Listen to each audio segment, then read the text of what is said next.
Hola, casi Shabbat Shalom. Estamos unos minutos antes de Shabbat aquí en Israel. Espero que están muy bien, que están escuchando muy bien. A ver si alguno nos va a decir si escucha bien. Y bueno, podemos empezar como todos los viernes, unos minutos antes de Shabbat. Desde cualquier lugar del mundo se puede siempre aprender algo de la lectura semanal que estamos leyendo, ya que la lectura no es nada más historia. Para estudiar historia se puede ver una película o leer un libro de historia, pero la Biblia siempre es nuestro espejo. Vemos a nosotros dentro de esos personajes históricos y por lo tanto podemos aprender cada vez algo nuevo de las lecturas antiguas para nuestro presente y para mejorar nuestro futuro, para hacer nuestro futuro, para fabricarlo a través de la historia que estamos leyendo. Así que bienvenidos, Shalom desde Israel, de qué país nos acompañan hoy también. Y vamos a empezar como siempre con una historia. Historia, no sé si pasó o no pasó, no tanta historia como un cuento. Sí, aquí está la bandera de Guatemala. Voy a explicar por qué lo puse hoy, aquí junto con la bandera de Israel. Tiene un motivo también por qué está la bandera hoy. Pero bueno, vamos a empezar como siempre con un cuento para poder entrar al tema. Una vez lo conté hace más de un año, a ver si recuerdan. Algunos tal vez, algunos no. Pero cuentan sobre una persona que estaba en coma en el hospital. Un año estaba en coma, imagínense, un año estaba en coma. Y cuando se despierta ve a su esposa ahí. Gracias a Dios que no vio a su suegra, podía entrar otra vez en coma, pero vio a su esposa ahí y estaba muy emocionado. Dijo: mi querida señora, ¿estuviste aquí todo el tiempo? Y ella le dice: sí, claro, cuidándote, esperándote. Wow, dice, yo me acuerdo que cuando perdí el negocio también estuviste conmigo. Y cuando mi papá falleció también estuviste conmigo. Cuando me caí y tuve una fractura ahí, me quebré la pierna, también estuviste conmigo. Y siempre estás conmigo, ¿sabes qué estoy pensando? Y ella toda emocionada: sí, mi querido, ¿qué estás pensando? Dijo: que me estás trayendo la mala suerte. Piensen un segundo sobre esa historia tal vez muy triste. Ese personaje agarró algo tan bueno que le hizo la señora y lo convirtió, lo transformó en lo peor. Lo interpretó lo peor que podía hacer, como los espías que Moisés mandó turistas a Israel para encontrar las cosas buenas, como turistas que siempre ven positivo. Ellos regresaron espías que siempre tratan de ver cosas débiles. Y cada cosa se puede explicar para bien y para mal, pero siempre preguntan: bueno, entonces ¿quién tiene la razón? La pregunta no es quién tiene la razón. Como este señor que tenía una fábrica de zapatos, mandó 2 trabajadores a la India. El primero le escribe y le dice: mira, aquí nadie camina con zapatos, no hay negocio, no hay que abrir nada, bye. El segundo le dice: mira, aquí nadie camina con zapatos, aquí se puede abrir 5 fábricas. La pregunta no es quién tiene la razón, la pregunta es quién va a tener el negocio. Y ese es el segundo que interpretó positivo. Otro ejemplo: los espías dijeron que hay murallas muy altas en Israel. Ellos entendieron, lo interpretaron, que la gente es muy fuerte y no vamos a poder. Moisés también dice que hay murallas muy grandes, pero lo interpreta y dice porque la gente es muy débil y por eso construyeron murallas muy altas. Así que cada uno lo puede explicar. Este se llama la teoría de 6 y 9. Tú ves 9, yo veo 6, los dos tenemos la razón. Pero ¿quién ve más? El que ve 9, el que siempre interpreta bien. ¿Y por qué cuento esa historia? Porque la semana pasada hablamos del optimismo, de la esperanza de Rabbi Akiva, que no era el talón de Aquiles, era el talón de Akiva. Akiva viene también de la palabra Ekev, de Jacob, de talón, pero no de Aquiles, del débil, sino también es la parte más débil, tal vez el talón de Aquiles, pero es la parte que uno empieza a caminar, y así poco a poco él nos enseñó cómo ver siempre lo positivo. Su alumno Rabbi Shimon Bar Yochai nos explicó eso más también sobre la Biblia. No hay que ver nada más la parte literal, sino también la parte profunda. Siempre hay una parte más, siempre hay parte más importante. Y nunca se queda en la Biblia, en la explicación literal, sino hay mucho más allá de lo literal. siempre para aprender. Siempre hay que ver la parte más grande, la parte más amplia. También en la vida, en todo, en las personas. Dice, cuando juzgas a uno, no debes juzgar porque no recibes sueldo de juez, ¿para qué juzgar? Pero si juzgas a uno, dice el Talmud, juzga a todo el humano para bien. ¿Qué quiere decir a todo el humano? Si juzgas una acción, lo vas a juzgar para mal, tal vez esa acción. Pero si juzgas todo el humano, todo lo que él hizo en su vida, vas a encontrar que hizo muchas cosas buenas. Y eso es lo que tenemos que hacer. Esta semana tenemos una promoción 2x1. Estamos leyendo 2 lecturas en la misma semana, en el mismo Shabbat. Mañana vamos a leer Be'ar Bejukotai y así vamos a terminar el tercer libro de la Torah. ¿De qué habla? Vamos a ver unos temas principales y lo vamos a conectar con un mensaje para el día de hoy. El primer tema de la parashá de Be'ar habla de la cuenta del Omer, que estamos en el día 40, que es 40 es un número tipológico en el judaísmo. Muchas cosas son 40 días estaba Moisés en el monte, 40 días del feto hasta que se considera vivo, por eso se llama Yeled, viene después del día 40, el valor numérico de la palabra mamá es 41, que se considera mamá. En fin, hay muchas cosas que son 40 días de Rosh Chodesh Elul, del primer día de Elul hasta Yom Kippur, el día del perdón. Hay muchas cosas 40, hoy estamos el día 40 para conectar la fiesta de la salida de Egipto, salir de las cosas negativas y la fiesta de Shavuot, recibir la Torah, recibir la parte positiva, no nada más no hacer negativo, sino también hacer cosas positivas, y esa es la conexión que tenemos entre las dos fiestas, la cuenta del Omer. Cuando habla de la cuenta del Omer, dice, Usfartem lachem, contarán ustedes los días y las semanas.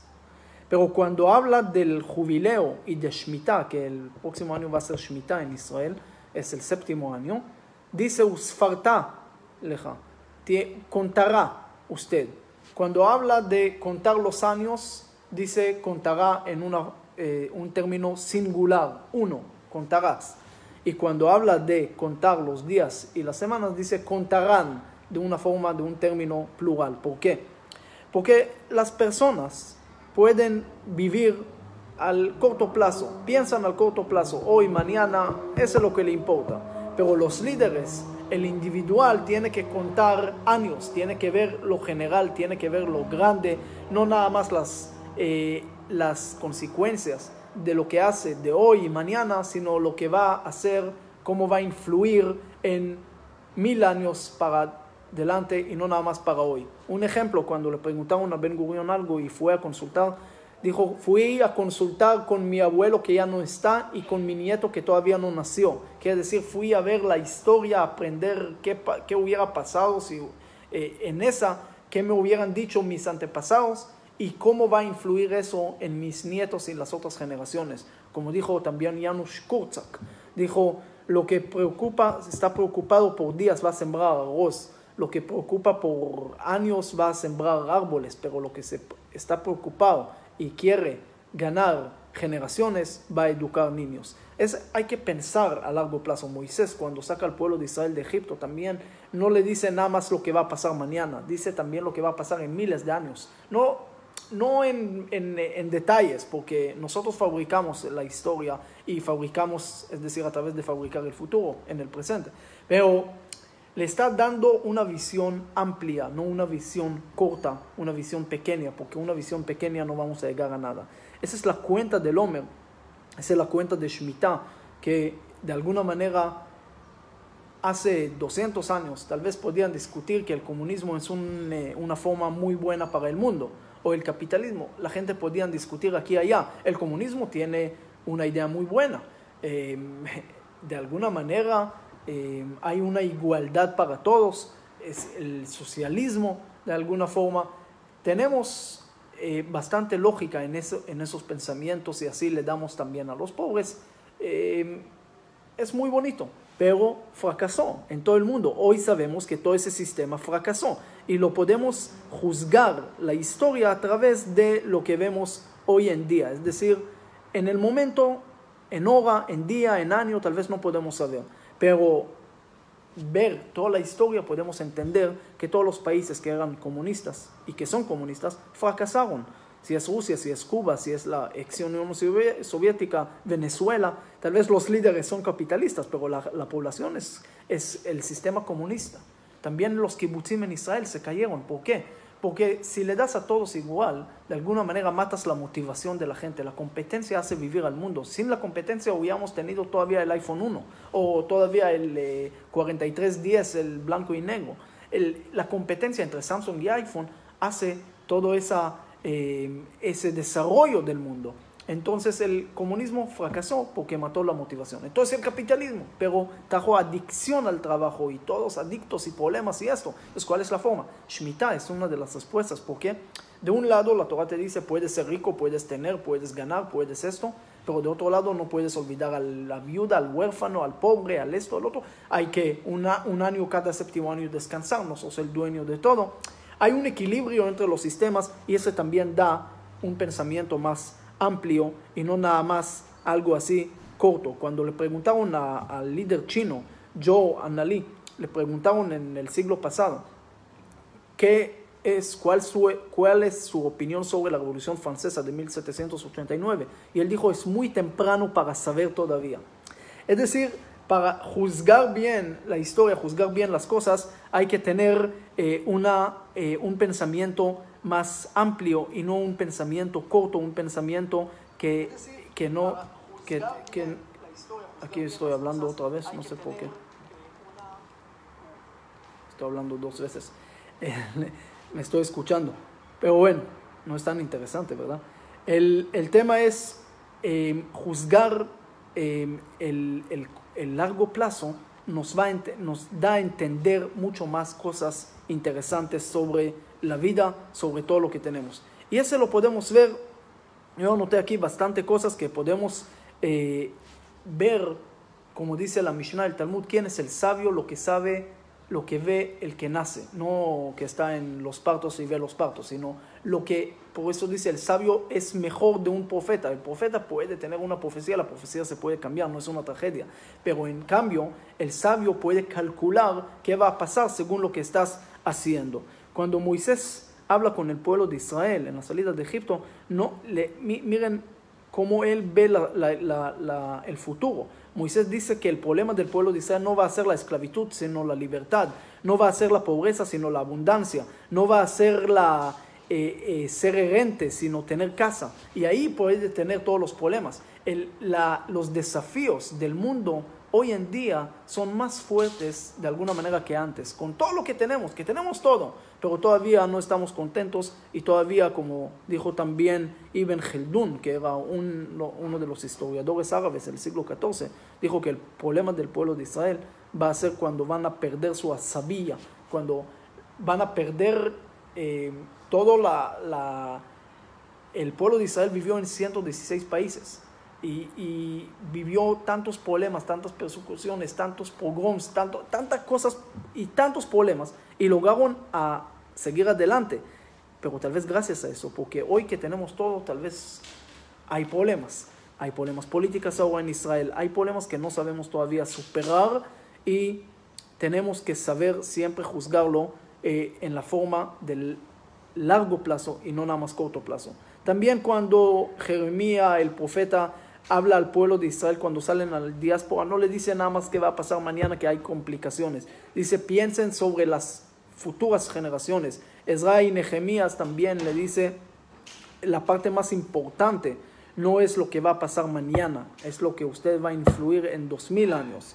También Rabbi Yohanan ben Zakkai, cuando pide de Aspasianos antes de la destrucción del segundo templo, dice, pídeme lo que quieras. Y él pidió guardar unos sabios para el pueblo de Israel. Es decir, él sabía que la tradición va a ser algo mucho más importante que nada más guardar el templo, o guardar aquí, o guardar allá, sino mantener la tradición va a ser algo mucho más fuerte. También lo podemos ver en el sionismo, cuando nace el Herzl, cuando dicen y escriben en los libros, no hablan del sionismo nada más regresar a tierra de Israel y estar ahí. Y vimos la semana pasada, recordamos 123 años del nacimiento de Golda Meir, que era el primer ministro, la única mujer que teníamos como primer ministro, Y ella, en 1956, después de una visita en África, ella establece lo que es Mashab, la agencia de cooperación de Israel, en el momento que Israel no tenía nada. Israel era un país pobre en ese momento, pero ella empieza a ver no nada más lo que es Israel, no nada más sobrevivir como país, como pueblo, sino cómo apoyar a los demás. Esta semana Israel mandó a la India y a otros países apoyo, ayuda a Panamá, Argentina, Uruguay y a 76 países hasta el día de hoy, nada más en la época del coronavirus, porque no es nada más ver lo que pasó hoy, sino es saber pensar a largo plazo. También en los negocios, la gente que quieren ganar hoy, piensa que el dinero está en los árboles y quieren hacer un negocio y ganar de una vez. No piensan de los detalles, se fracasa todo y entran en deudas. Dice Amazon, lo establecieron, lo fundaron en 1994 y 95 en este año y empezaron a ganar nada más en 2001. Pero tenían esa visión y mira lo que es Amazon hoy. Eso es saber pensar largo plazo y no nada más al corto plazo. ¿Por qué dije esa introducción? ¿Qué tiene que ver con la segunda lectura que vamos a leer? La segunda lectura que vamos a leer esta semana habla de las maldiciones. Habla de maldiciones. Dice que si el pueblo de Israel no va a guardar esto y el otro, va a haber muchas maldiciones. Entre paréntesis, los árabes tienen una declaración palestina que está basada en Surah del Amram, del Corán, que el Corán está diciendo que el pueblo de Israel, cuando no guarda los preceptos y la Torah y esto, tiene que tener maldiciones tal como dice la Biblia. Entonces, de alguna manera, si nosotros no guardamos, entonces ellos tienen derecho en la tierra de Israel. Y tienen alguna razón en esto, no se justifica ningún terror, ninguna cosa. Esta semana también murió un joven, un atentado terrorista. Y un terrorista, lo pueden ver en internet, tenía una casa que ninguno de nosotros tiene. Una casa hermosa. Y no es que era pobre y tenía problemas de dinero y quería matar por el odio. Y eso no hay justificación. Pero Dios dice en la Biblia, y lo pueden leer el último tercer libro de la Torah, y también el último, la Parashá Bejukotai, que es esa semana, y la Parashá Kitavo, que vamos a leer al final del año, también aparecen maldiciones. Hay 98 maldiciones en total ahí. ¿Por qué hay tantas maldiciones? Me pregunta alguien, ¿por qué maldiciones? ¿Por qué no hablar bonito? Porque hay maldiciones muy feas, muy difíciles de escuchar. Uno dice, ¿qué podemos hacer para entender esas maldiciones? Entonces hay algunos que dicen que esto, que el otro, que es la cultura de ese entonces, que tenía que tener miedo, que todo se basaba en miedo. Igual la compañía de celular, de teléfono, todo es con miedo, con amenazas. Si no pagues te vamos a anular, te vamos a cortar la luz, te vamos a cortar el celular, como aquel señor que llegó a la casa y ve todo oscuro con velas. Dice, mi esposa me prepara una sorpresa. Entra y ve todo velas y todo oscuro. Y entra al cuarto y ve a su esposa esperando ahí con 2 velas y todo oscuro. Dice, mi querida, ¿qué sorpresa tienes para hoy? Dijo, ¿qué sorpresa? Vaya a apagar la luz, vaya a pagar la cuenta de la luz. Nos apagaron la luz, nos cortaron la luz. Todo es con amenaza porque el ser humano no entiende sin compromiso. No entiende, nosotros somos así. Si no hay alguien que está encima de nosotros, no entendemos las cosas. Esa es la cultura. Antes era mucho más. Hoy, poco a poco, pero también. Había una persona que estaba arreglando la casa, de repente ve un recibo de hace 20 años que dio unos zapatos para arreglar. Y dijo, voy a ir para reclamar los zapatos 20 años después. Va a la tienda, todavía está ahí el tipo, y le dice, mira, tengo aquí un recibo de hace un tiempo, no sé si me puedes traer los zapatos. Y dice, tiene un poco de tiempo, voy a buscar en la bodega, tal vez está en la bodega. Y va en la bodega, busca, después de una hora de búsqueda y todo, le dice, Señor, ¿cómo te llamas? Moisés. Mira, puedes regresar mañana, te lo voy a tener listo, porque todavía no están listos. 20 años. ¿Por qué? Porque si no hay alguien encima, no hacen las cosas.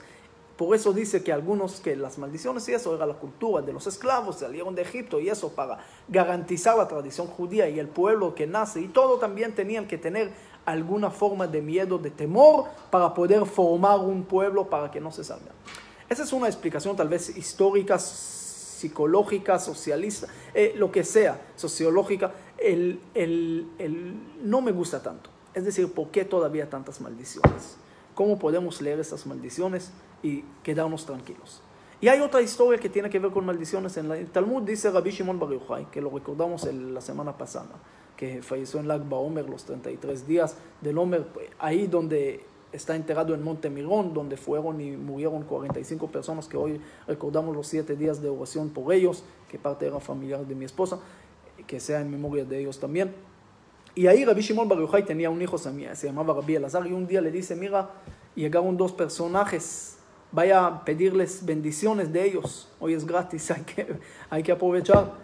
Entonces va y le dice, mira, mi papá me dijo que me dan bendiciones. Dijeron, sí, claro, con mucho gusto. Pusieron la mano encima de él y le dijeron que sea la voluntad de Dios, que vas a sembrar y nunca vas a cosechar, que vas a tener una mesa confundida, que tu casa va a estar confundida, que no vas a ver año nuevo en tu vida. Y él empezó a llorar, regresó con su papá llorando, dice, papá, me dieron maldiciones, no bendiciones, por eso era gratis. Empezó a llorar, el papá le dice, ¿qué te dijeron? Y le dijo.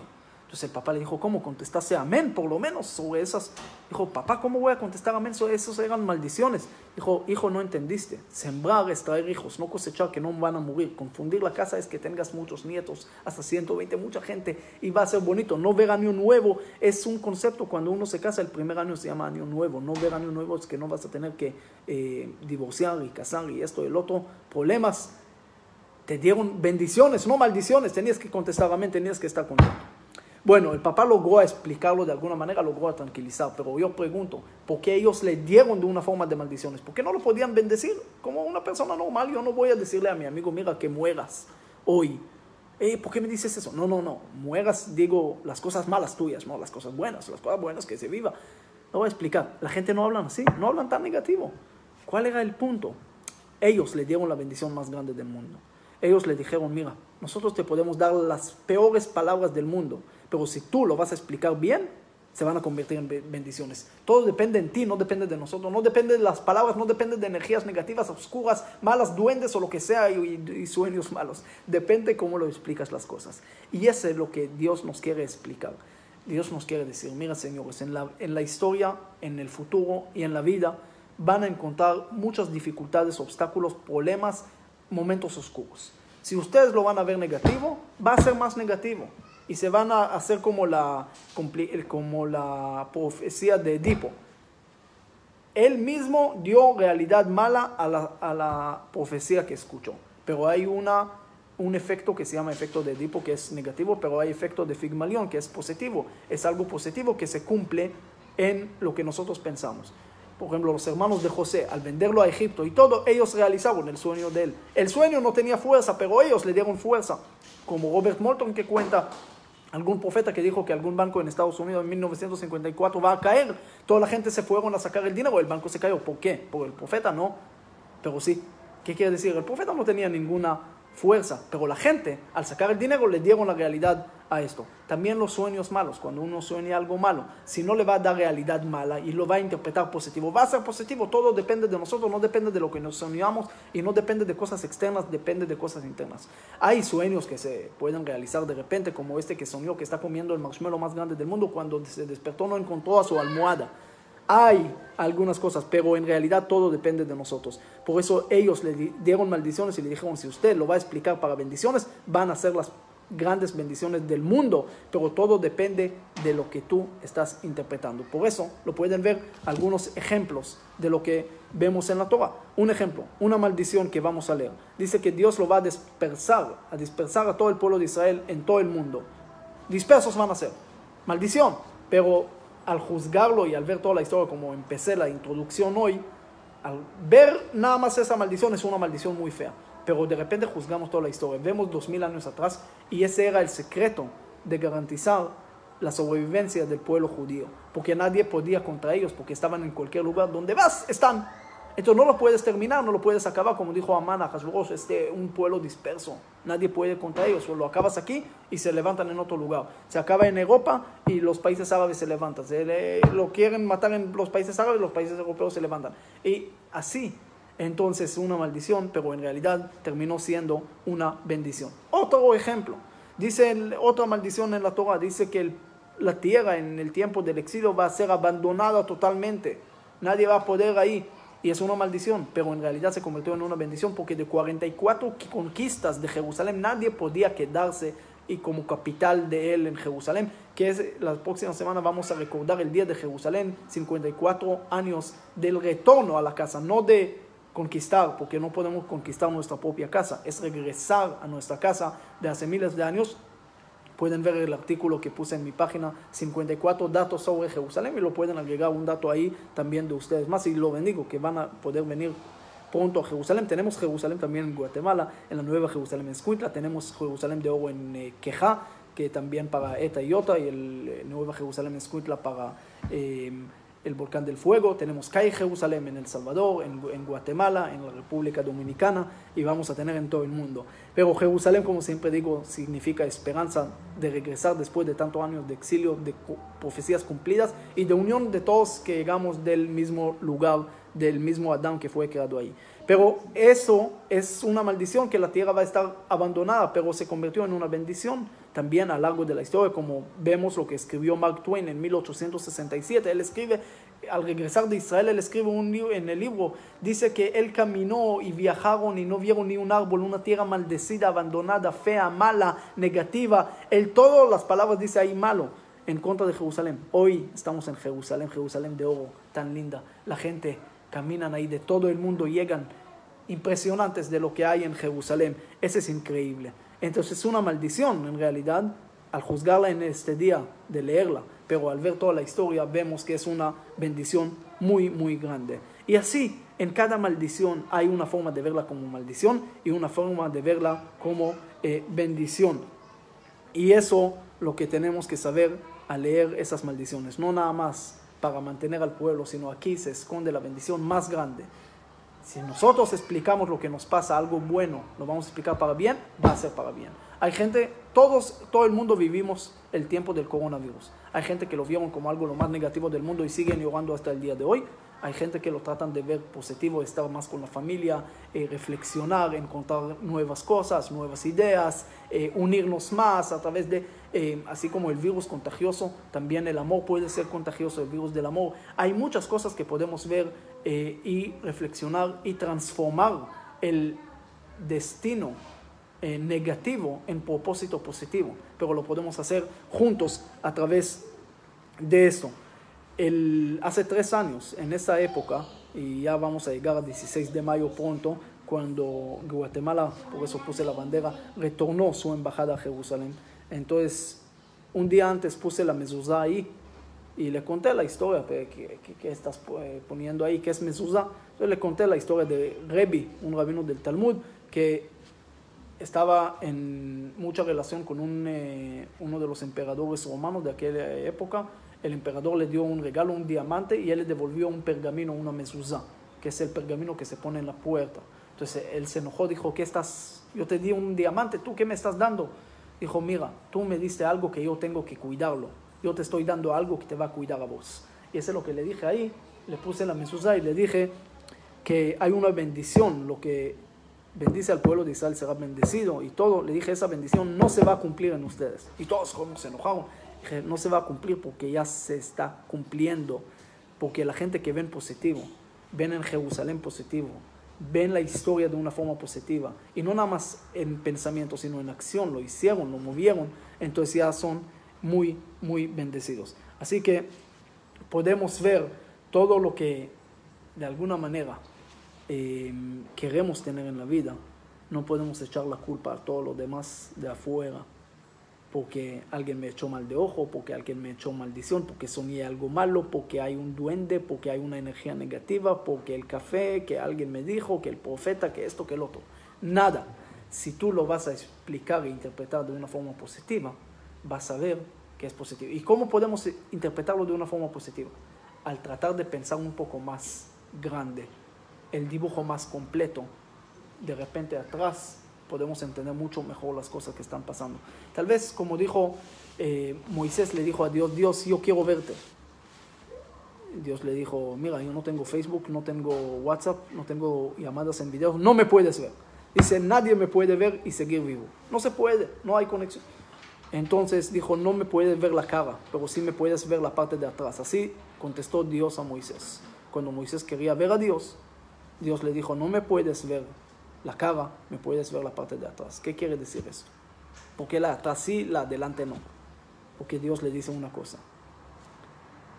las cosas antes que pasen y cuando pasan no vas a entender por qué pasan, no vas a entender la cara, por delante no lo vas a entender, pero si vas a mirar atrás, que las cosas que ya pasaron, de repente vas a empezar a entender las cosas mejor. En el tiempo del Holocausto había un tipo que al último día de la guerra los nazis regalaron panes. Imagínense, gente que tenían hambre, que días y días y años sin comer. No imaginan, ese fue en realidad no de un día, no de una semana, 6 años, casi que no comieron. Lean las historias. Y el último día repartieron panes especiales, así calientes. Y había uno que tenía 2 panes. Logró conseguir. Y alguien le pidió uno y le regaló uno. Y el otro, alguien llegó y le robó. Entonces dijo, Dios, si yo ahora estuve dando, ¿por qué me estás haciendo algo malo? Y también el único que se me quedó después de dar, también eso me lo robaron. ¿Por qué? Y no entendió. Pero de repente lo entendió. Cuando vio que todos los que comieron esos panes murieron porque los nazis querían matarlos. Al último día de la guerra y le dieron veneno dentro de esos panes. Entonces de repente cuando miró por atrás, entendió mucho mejor lo que pasó. Al principio no entendemos las cosas, por delante no entendemos, la cara de las cosas no entendemos, pero si miramos para atrás podemos entender mucho mejor. Y ese es lo que podemos entender a Dios después de ver la historia. Hoy en día, hace 2000 años tal vez el pueblo de Israel preguntó, ¿por qué tantas maldiciones? Pero hoy que juzgamos la historia vemos que esas maldiciones fueron las bendiciones más grandes de proteger al pueblo de Israel en toda la época oscura del mundo. Así que los bendigo de todo corazón, que tengamos bendiciones, pero más de eso, que también cuando vemos maldiciones y cuando vemos cosas negativas, vamos a transformarlo y entenderlo y sentirlo como las bendiciones más grandes del mundo y que así se van a realizar. Así que muchas bendiciones, Shabbat Shalom y Mevorach.